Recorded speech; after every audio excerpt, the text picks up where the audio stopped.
Aflăm astăzi că contraofensiva ucraineană la sud de Bahmut aduce mult succes Ucrainei. Producția internă a Rusiei de obuze de artilerie, completată de importurile crescute de muniție din Coreea de Nord, va permite probabil forțelor ruse să susțină ritmuri suficiente de tir de artilerie în Ucraina în 2024, deși la un nivel relativ mai scăzut decât în 2022.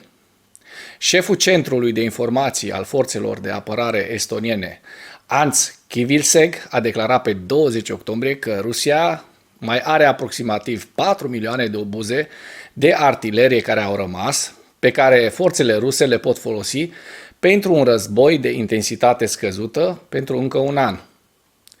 Kiviseg a remarcat că există rapoarte conform cărora Coreea de Nord a expediat până la 1000 de containere de muniție în Rusia, fiecare conținând între 300 și 500 de proiectile. Kiviseg a estimat că Coreea de Nord ar fi putut, prin urmare, să fi furnizat Rusiei deja între 300 și 500 de mii de proiectile, care poate să-i țină pe ruși până la o lună la rata curentă de consum zilnică de aproximativ 10.000 de obuze.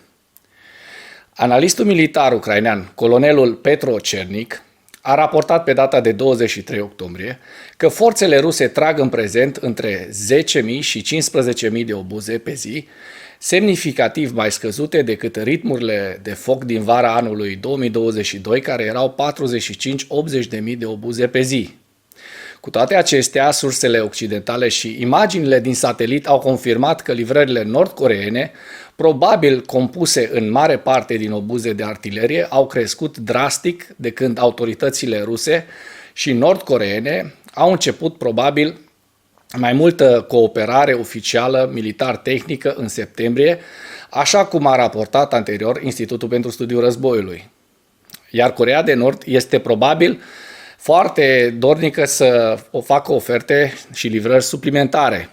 Pe baza estimărilor occidentale ale capacităților de producție a artileriei ruse și ale exporturilor continue de artilerie nord-coreană, Rusia va fi capabilă să mențină ritmuri de tir în general suficiente în viitorul apropiat. În timp ce o scădere generală a ratei de foc rusești ar putea împiedica capacitatea forțelor rusești de a desfășura operațiuni ofensive pe scară largă, este puțin probabil ca forțele ruse să se confrunte cu lipsuri larg răspândite care ar schimba și ar submina în mod cronic operațiunile defensive, iar scăderea ratei de foc nu va oferi un avantaj imediat inerent Ucrainei. Gradul cu care forțele rusești vor reuși să acopere această nevoie de obuze va fi un factor determinant, un factor cheie al capacităților rusești pentru 2024. Ziua 608 a războiului din Ucraina.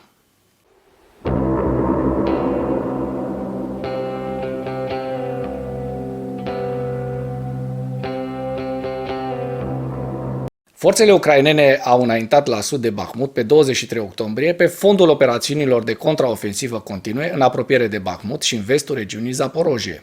Imaginile geolocalizate publicate pe 22 octombrie indică faptul că forțele ucrainene au înaintat peste linia ferată la nord de Klishchiivka, 7 km sud-vest de Bahmut, confirmând declarațiile anterioare ale statului major ucrainean și ale unor importanți blogeri militari ruși.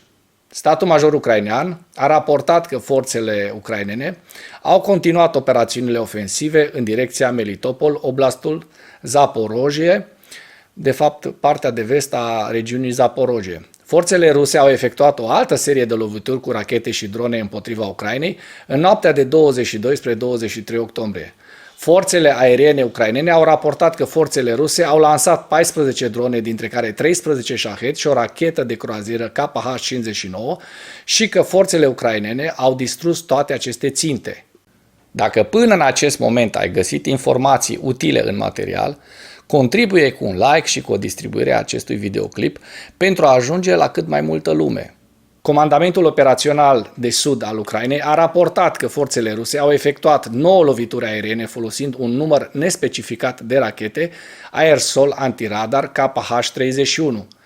Comandamentul operațional de sud al Ucrainei a raportat de asemenea că forțele ucrainene au doborât 9 drone Shahed pe care forțele ruse le-au vizat pentru a distruge infrastructura portoară din regiunea Odessa.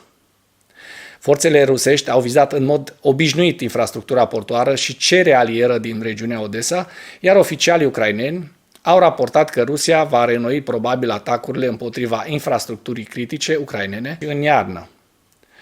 Probabil că Rusia va continua să vizeze infrastructura portului și infrastructura cerealelor ucrainene în încercarea de a perturba exporturile de cereale ucrainene, deoarece Rusia încearcă să-și extindă propriile exporturi de cereale, cel mai recent printr-un contract de cereale de 2,7 trilioane de ruble, aproximativ 26,5 miliarde de dolari, cu China, acord semnat pe data de 17 octombrie. În ceea ce urmează vă prezint un slide cu evoluția de ieri a celor mai importante fronturi din Ucraina. Hărțile sunt creația Institutului pentru Studiul Războiului. Pentru mai multe informații, accesați linkurile din comentarii.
Mulțumesc pentru vizionare. Dacă vrei să susții acest canal, abonează-te la Animatura.